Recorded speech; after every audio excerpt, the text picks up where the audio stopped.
Let's turn to the 2024 race. You heard President Trump's remarks. Let me read you the lead of the Associated Press story about Trump's rally in Pennsylvania. Quote, Donald Trump's campaign suggested he would begin previewing his closing argument Saturday night with Election Day barely 2 weeks away. But the former president kicked off his rally with a detailed story about Arnold Palmer, at one point even praising the late legendary golfer's genitalia, unquote. Mr. Speaker, you're crossing all over the country. You're working hard to get Republicans over the line in this election. You're talking about substantive issues. Is this really the closing message you want voters to hear from Donald Trump, stories about Arnold Palmer's penis? Well, listen, I think that the headline that I read about the rally in Pennsylvania yesterday was the big question, and it's the one that Kamala Harris has not been able or willing to answer, and that is, are you better off now than you were under the Trump administration 4 years ago? And no one can answer that question with a yes. I mean, no one. And that's why Kamala Harris herself avoids the question. Look, I've been traveling the country nonstop, Jake. I've been in over 230 cities in 40 states right now. And I'm spending these final closing weeks in the swing states, in blue states, in toss-up districts for the House.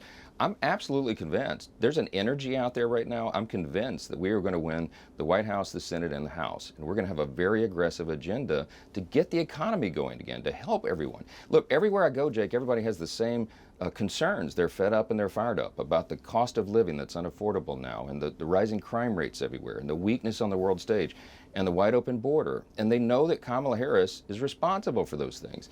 And they know that President Trump is offering alternatives. So put the rhetoric aside, look at the record of these two candidates. This shouldn't be about personalities, it should be about policy. And I think people are looking at that seriously, and that's why I'm convinced we're going to win. I'm sure that you think that a policy debate would be better than a personality debate, but if President Biden had gone on stage and spoke about the size of a pro golfer's penis, I think you would be on this show right now saying you were shocked and appalled, and you would suggest it was evidence of his cognitive decline. I wonder how Trump's remarks, not just the one about Arnold Palmer on his, quote, manhood, but everything we've heard from Trump this week, how it fits in with the analysis that the New York Times offered a few days ago. They looked at his speeches from 2015 and 2016 and looked at his speeches today and said, quote, with the passage of time, the 78-year-old former president's speeches have grown darker, harsher, longer, angrier, less focused, more profane,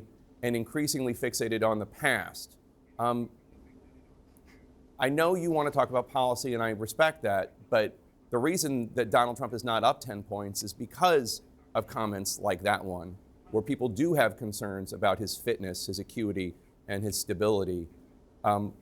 Why is he talking about Arnold Palmer's penis in front of Pennsylvania voters?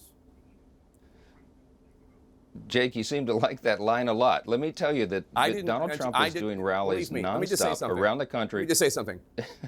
I don't want to be talking about this. Right. Donald Trump is out there saying it. It is. But you continue to. Let's talk about. Because you won't address Wait a minute. it. Hold on. You won't address it. He is out there talking to voters. No, I'll address it. Let me answer it. Okay, don't say it again. We don't have to say it. I get it. There's lines in a rally. When President Trump is at a rally, sometimes he'll speak for 2 straight hours. You're questioning his stamina, his mental acuity. Joe Biden couldn't do that for 5 minutes. That's how you started this segment. You said, what if Biden was in a rally like that? He couldn't fill the room. Donald Trump does. You know why? Because they see him as a change agent, and they understand he has a record of performance. In his first administration, we had the greatest economy in the history of the world, Jake, not just the U.S. Everybody's wages were going up. Everybody had more jobs available to them. The pathway out of poverty was widened for more people, and that's what the American people are looking at. We're going to have a demographic shift in this electorate, Jake. There's going to be, when they count the votes and they do the math on the other side of this, I'm convinced you're going to have a record number of Hispanic and Latino voters coming into the Republican Party, a record number of Black and African American voters, record number of Jewish voters, and union workers, and hardworking families, because they understand the Harris policies have destroyed their family finances. They have made them less safe in their cities. They have a wide open border with illegals and terrorists coming into our country. This is not working for the American people, and they want to change. And that's what they see in Donald Trump. So he has fun at the rallies. He says things that are off the cuff. But I'm telling you, I've been in those events, I've been in those arenas, and people have a great time at those arenas. So you can cherry pick a few words or lines out of a 2-hour event. We could do that with Kamala Harris after a 20-minute event, because she does word salads, and she couldn't hold court like that without a teleprompter. We all know that. These are the facts. The American people see it. And the media can pick it apart, but people are going to vote. They're going to vote what's best for their family, and they see that in Trump.